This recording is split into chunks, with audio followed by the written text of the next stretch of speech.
Hi, I'm George Cox for Acton TV. We hope you enjoyed your new year. We're going to look back at some of our favorite segments from 2016. Stay tuned to this edition of Talk of the Town.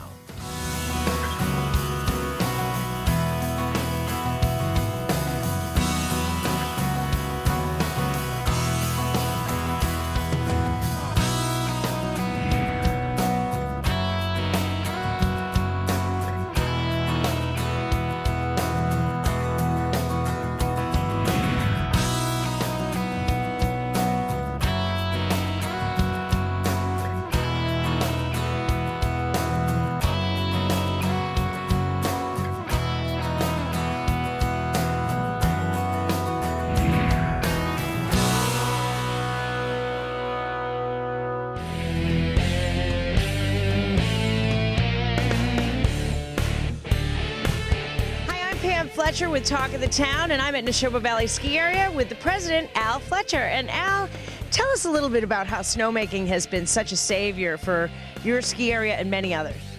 Well, I'll tell you, we were just talking about this the other day. The technology in snowmaking and grooming has just come light years over the last 20 years or so. What we can do now in 1 or 2 nights would take as long as a week or even a week and a half back 10 years ago. So what types of improvements have you made to the snowmaking system at Neshoba Valley? Oh, it's everything from the difference in the compressed air capacity and how dry the air comes out at, the cooling of the water along the way, the pressures that we run both air and water at, and of course the snow guns. I mean, the technology, the nozzles and the fan jets and all that has really just come light years from where it used to be. Now, if you are at optimal temperatures, what are those temperatures with, the humidity, what kind of a level, and what can you actually run? Like, how much water can you put through how many pieces? Well, ideally, Pam, it's a giant snowstorm, and we don't do anything. So it just looks like a snow globe. No, to answer your question, with the man-made product that we put out, which we think is just as good as Mother Nature's, you see plenty of it around you, we produce a nice pack powder. Ideally, we like to be below 25 degrees with very low relative humidity to put out the nice powder product that we like to produce. Well, and it's kind of interesting because a lot of times folks don't have snow in their backyard, but if it's cold enough, you can probably be sure that you're making snow in Neshoba Valley. Just about always, and we aim to deliver. We're 100% open at this point. Here we are January 20th with some great pack powder conditions, 30-degree temps, sun's out, and we're looking forward to a beautiful weekend this weekend with maybe a little natural snow. And then, of course, we're on to our Jimmy Fun fundraiser on the 30th, the following weekend. A lot of people can come out, even if you're not a big skier. We have a huge silent auction. Last year, we raised over $30,000 in one day for the Jimmy Fun. Well, that's a pretty exciting feat, raising that kind of money for a institution that really deserves and needs that type of money to help fight cancer. Al, it's been great talking to you, and you know what I'm thinking? You and I ought to go take a few runs. I think we ought to. Look at it out here. It looks pretty amazing to me. Well, we decided to take a break from the cold and be inside in our beautiful Acton TV studios. Coming up next, we had a chance to talk to Peter Daniel, the co-owner of Rapscallions. They brew great craft beers, and they have organic grown food and locally grown produce. Great staff, fun job, and I had a chance to try some of the beers. Stay tuned. George Cox of Acton TV, Talk of the Town. We are here at the beautiful Rapscallion with Peter Daniel. So tell us a little bit about Rapscallion and how you got started. And our official name as a company is called Concord Brewery. We just do all our branding as Rapscallion. So we started about 20 years ago, not us, but prior owners, incarnations of our company in West Concord, where Neshoba Bakery is. So just a couple miles down the road past the Rotary, from this location is where Rapscallion got its start. So it's kind of a unique full circle thing. We took it over. My brother and I took it over about 10 years ago when it was in Lowell. So it went from West Concord to Lowell and then out to Holyoke. So we took it over in Lowell. We moved it, stayed in Lowell for a brief time, moved it to Holyoke just because of some cheaper rent, old mill complexes and facilities. So similar to Lowell, a lot of old mill buildings that you can rent at a cheaper cost to put a brewery in. And then from Holyoke, we went to Sturbridge, where is our main facility is in Sturbridge. We have a pub out there. My brother and I, who co-own the business, separate the division. So he's out in Sturbridge most of the time with the pub and brewery, and then I'm here in Acton. So we have the 2 locations going now. You're keeping it all in the family, and you're keeping it very local, which is great. What's it like starting a business with your family? Yeah, it's it's my brother and I started. We started another company from scratch. That's how we got in the brewery.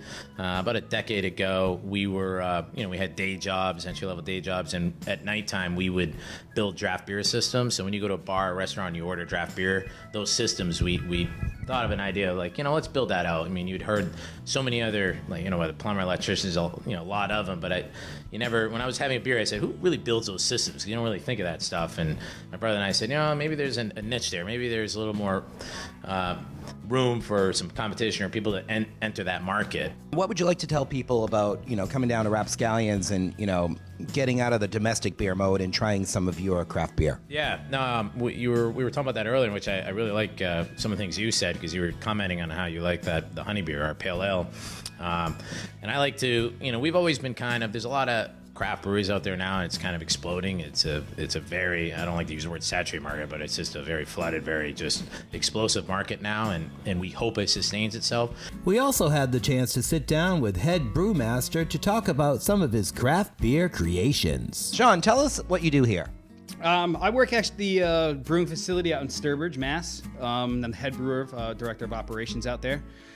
So I take care of all the product from grain to glass for the most part. We do roughly about 5,000 brewery barrels a year between this location and the other one. We ship our beer from our production facility out to this facility to maintain freshness and quality. What is some of your experience becoming a brewmaster? I mean, do you go to college for that, or you got to be a mixologist, I'm sure. So, what is a little bit about your background, Sean? I started brewing 2001, a homebrew level. My parents got me a homebrew kit for Christmas, and sat around with that thing for a little bit. I was kind of afraid to do it, and then a friend of mine came over, got into it, and it became really fun. Sat around, made beer, and drank, and then we started developing our own recipes. Then I realized it was something I really wanted to get into. Then finally got my foot in the door working at Old Saratoga Brewing Company. And then I started from there, worked at Paper City Brewery as well, and as Pioneer as well. So I worked at a couple different places and got into it, and kind of got most of my knowledge from hands-on experience. And tell us about what we're drinking now. I know, because I just hate to drink on the job. I'm enjoying a honey beer, and what are you having? It looks a little This dark. is our porter. So the honey pale ale, I'll give you a little bit of background on that. That's our flagship beer. It's brewed with 120 pounds of local honey per 1,300 gallons that we do. That beer I brew probably about 2-3 times a month. The porter is our fall to spring seasonal, so we let this kind of do 2 seasons because it's kind of a popular one over at our Stein Hall as well as the restaurant here. The beer's in good shape. We have different varieties, we have all beers for everybody. So if you're into lagers, we have lagers. If you're into the Belgian style beers, we have that. The pale ales and the IPAs, we also have that. So we have a well-rounded selection of beers. So there is something for everyone here at Rapscallion. Sean, we'd like to thank you for talking to us. And if people want to know about the selection, visit their website at drinkrapscallion.com.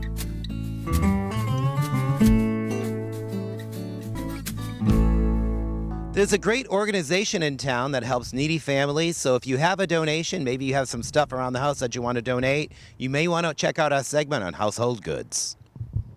Hello, I'm Sharon Martins, the Executive Director at Household Goods, and I'm here with Talk of the Town to speak with Bridget Bieber about volunteering at Household Goods. Good morning, Sharon. How are you today? I'm great, Bridget.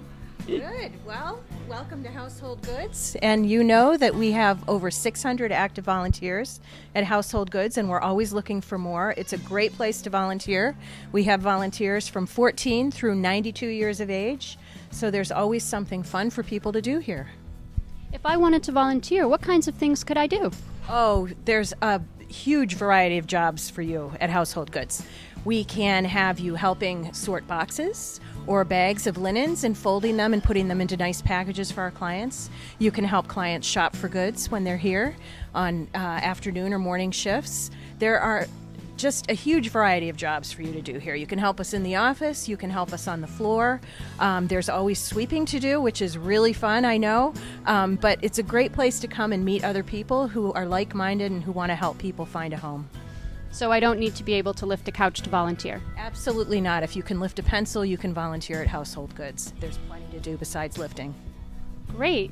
So when you were talking about clients, could you tell us a little bit about who those people might be? Oh, sure. Typically, it's people who have just needed a hand getting going again. It might be people coming out of shelters. We serve a lot of veterans here at Household Goods, and typically, if people are able to find housing through government assistance or whatever, they move into their homes, but they have nothing to put in their homes. So we help them with that. We help them with pots and pans so they can cook a nutritious meal, sheets and mattresses so they have a place to sleep, tables so they can sit at a table and share a meal with their family, sofas to sit on.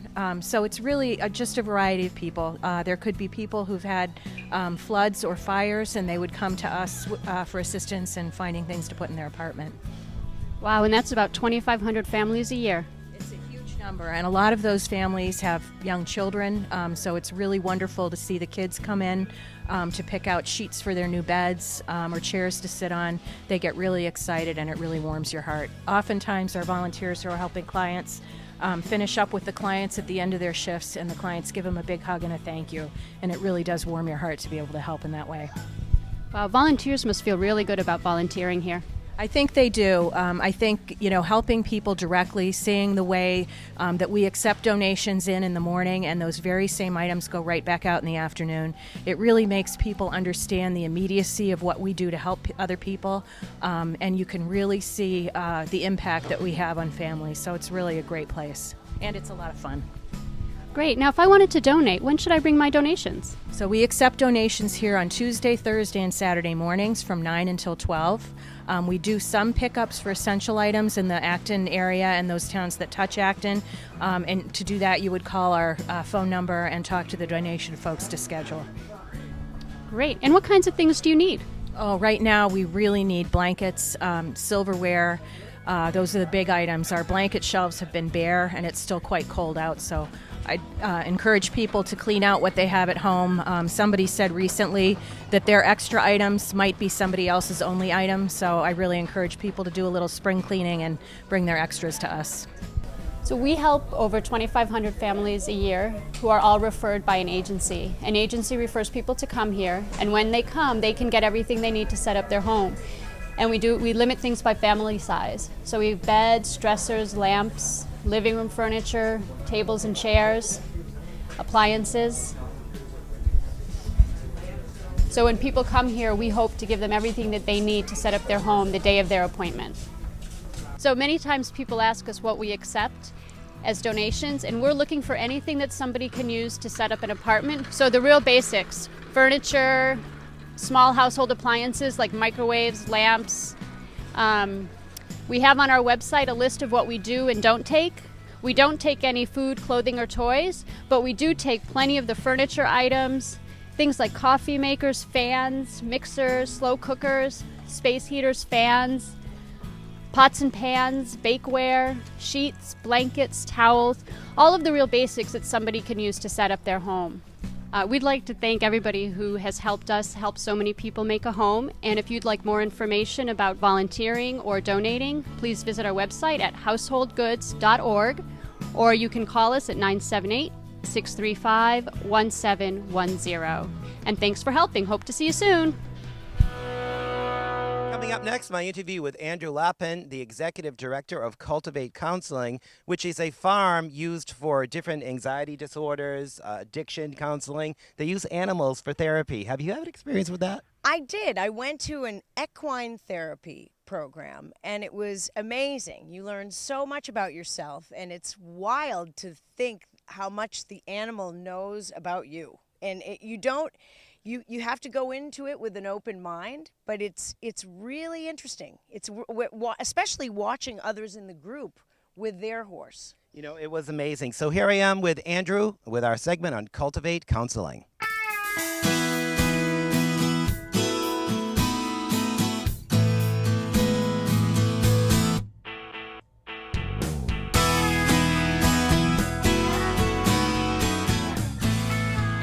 about your organization here.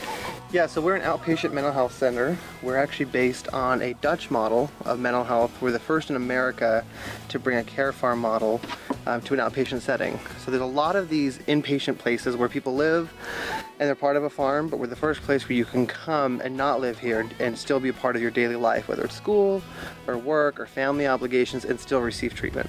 So what type of people come for treatment here? What are the ages and the types of disorders that might help? Yeah, so our youngest client was 4, and we've seen as high as 96. So we really do, it's a lifespan kind of approach. We treat a lot of, well, pretty much anything that's a mental health diagnosis we'll work with, as well as other like grief and bereavement, people looking at end of life and terminal disease work as well. So really, we're more of a wellness focus than a diagnosis. So I mean, ethically, we do diagnose when that makes sense, but we don't categorize people by diagnosis, meaning our group therapy is for teens, not for kids with depression. And our Cultivators Club is for kids with developmental challenges, not kids that are autistic, which is, not helpful when you're just a label.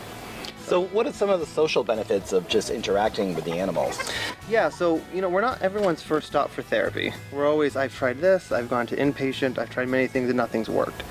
What the animals do is they really provide a great backdrop for interaction. So instead of saying, I feel unimportant, I feel rejected, I feel like people don't care about me, we can really project it onto the animals. And we can even create that backdrop. We can say things like, this goat here, I don't think people like that goat. Like, okay, why not? Well, those goats are really mean to her. Oh, what's that like? And so instead of being, I'm this terrible person that's unlovable, it comes, well, that's the goat's experience. And the same emotional process is happening, and the same opportunity to express and emote is happening, but it's a lot less vulnerable. So things that would take us several months, places to get in therapy would take several months, we do in a day, because the vulnerability is removed, but the process still happens. And I know that I've just been here for like 10 minutes or so, and these animals are extremely social. I'm not really used to seeing chickens. They all come out and greeted us. I mean, is that, is that from them just being around people and being socialized? Part of it is they know I'm their food source, and so part of it is they see me, but they know their job. Their job is to be here to help people. And so, we take some of these animals, if you saw them when we first got them, you'd say, how are they the same? But they learn that their job is to be here to support people, and they do it well. So, we have, on the property there's about 29 horses, and even horses who act one way, even being ridden or in the field, once they get into the therapy setting, they act very differently. So what advice would you like to give to people who may want to try this as a therapy, who've never heard of this before? What advice? I think that everyone is searching for something in their life, and we all hit blocks. And whether the block is an acute mental experience, or the block is a breakup, or the block is disappointments at work or school, there's an opportunity to move through it in a way that isn't you're the problem. So my advice to anybody would be, try it once, come for a tour, and at the end of the tour, it's a free tour, you kind of know whether or not this is for you. And if people want to schedule a tour and want more information, how can they get involved with you? Yeah, so our website is cultivatecounselingcenter.com, and through the website there's a way to contact us, and our phone number, of course, is there. So if questions about are you an appropriate fit, or can we come see it, that's kind of how we do it.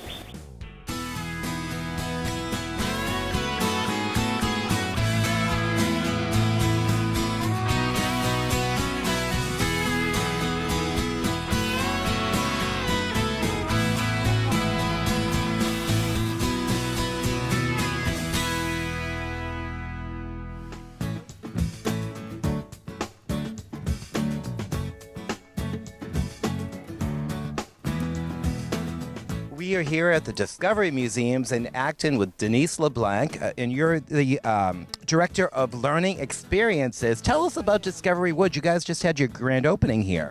We did, and we're really excited about this. It's been many years in the planning, and our goals are really to get kids outdoors, appreciate nature, and we think we've built something that really will support all that. And our other goal is really to have it be an experience for all children and people people of all ages. So accessibility and being inclusive is a very important part of our design.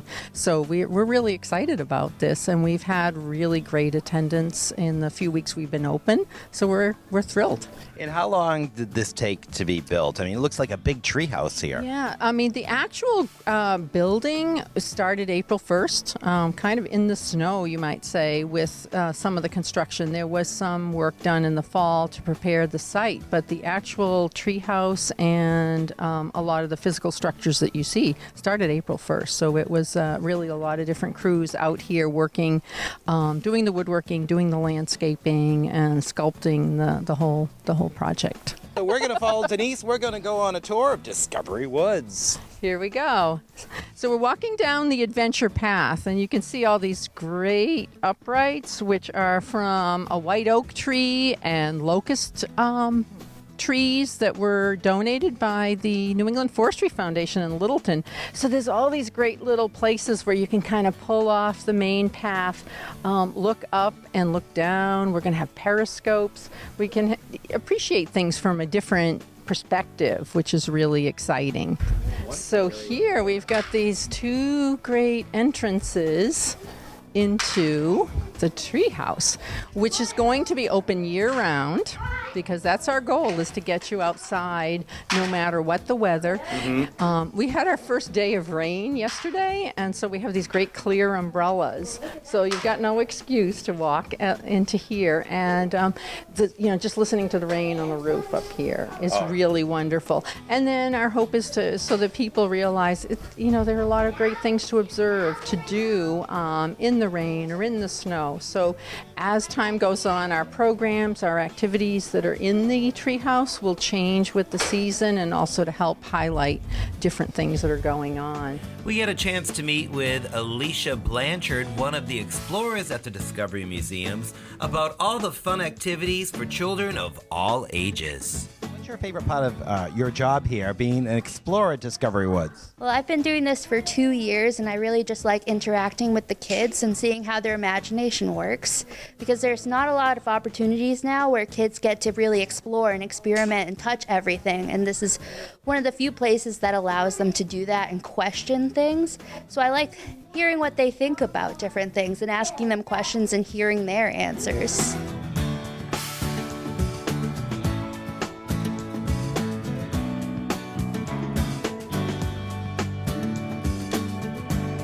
Wonderful. Well, if people would like more information about this place, once again, they can go to discoverymuseums.org, and the hours are listed there. It's open year-round. What a great place here, right in the heart of Acton. And, please come and visit Discovery Woods. Yes. Thank you.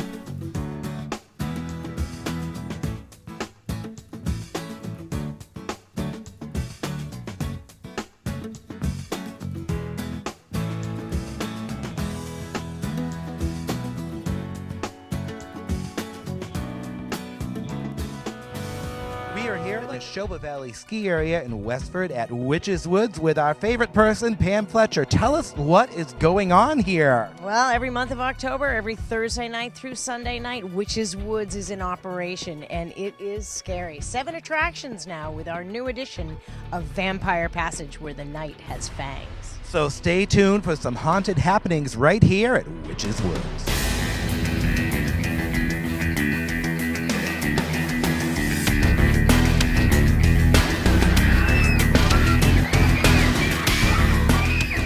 I'm with Brian Brandt, the Witches Woods show director. And Brian, boy, this is a live Halloween show. I mean, what does it take to figure out, everything from trying to get scenes planned each season to buying the different makeup and costuming for the characters? I mean, there's a lot of effort that goes into this each year at Witches Woods at Neshoba Valley Ski Area. More time than anybody would imagine.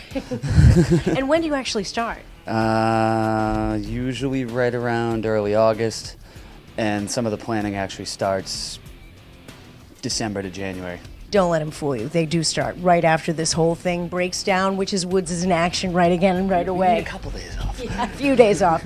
So tell me about hiring the actors. I know that's one of your main roles, is trying to hire people that are going to be not only actors, but help with scene setting and everything else here at Witches Woods. It takes some time. I like to do things the old-fashioned way. I do all the applications online, but I still drag everybody in for a face-to-face. Talking to somebody in person gives you a little bit more of an idea where they'd be better suited. And you'll know whether they're scary enough. But they're all scary. It's just a matter of how much. Well, take us through some of the attractions. You know, we're in Nightmare Mansion right now. What's the theme of this attraction? Abandoned house. So nothing's going on here. There's nothing to see here. It's abandoned. Yeah, sure. Wait till you walk in and walk around a few corners. You'll have to come out and check. The house is pretty much, it looks like hoarders lived here and left it as is. Beyond that, you'll have to come check it out. And then Keeper's Crypt, 3D Keeper's Crypt. That's always a fun one with the 3D glasses. The theme this year? Clowns, clowns, clowns. And clowns can be very creepy, so you'll... They're cute. They're cute and adorable. You just want to pinch their cheeks. And then Castle Morbid. That's another great attraction here at Witches Woods. Monsters and beasts. That's pretty much the general go. If you don't like monsters, if you don't like beasts, stay out of the castle. You know, and then probably one of my favorites has to be the hayride. I mean, New England's longest hayride right here at Witches Woods at Neshoba Valley Ski Area. How long is the hayride itself? A hair under 17 minutes, full 17 minutes of it. And what do you expect to see when you go on the Haunted Hayride? Post-apocalyptic theme this year, a little bit of everything. And then our newest attraction at Witches Woods this year, Vampire Passage, where the night has fangs. Now, explain how this whole concept came about. This is actually something that many of us here have been dreaming about for, I think at this point, probably 5 to 6 years. I can't remember exactly. And it's just been kind of always back-burnered, front-burnered, back-burnered, front-burnered. Well, it's happened. Well, legend has it that 13 men took this oblong box that was wrapped and bound in chains out into the woods. Fault, but they never came out, and they only found the remains. That's pretty much what I understand, and they kind of left us something interesting to view. Yeah, and I understand if you go out at night, you'll hear scratching and clawing and hissing, so beware. Oh, I've already been hearing it. A little bit of screaming, too. I think they're getting the victims in. And what are the times that you can go to Witches Woods? We start selling tickets at 6:30. We will stop selling them at 10:30 every Thursday through Sunday for the month of October. And what about Halloween? We're open on Halloween. Halloween's on a Monday. I've already got the schedule memorized. Well, Brian, thanks so much for talking with us. You know, and if you've never been to Witches Woods, you can go online to www.witcheswoods.com and take a look. And Brian, isn't it true that if you just want to check it out, you don't even need to buy a ticket to experience some of Witches Woods? You can check out the stage show where we have various amounts of things going on. You can check out some of the midway where the carnival games are, the rides are, as well as we have some spooky and spooky-less characters out there as well that you can catch a photo with or maybe try to chat with, depending on what their mood is. And maybe check out a style of your next jack-o'-lantern? We got the Pumpkin Jamboree as well as Horrorwood, too. Those do not require a ticket. Yep, there you go. So maybe you might want to get out onto Witches Woods this October, if you dare.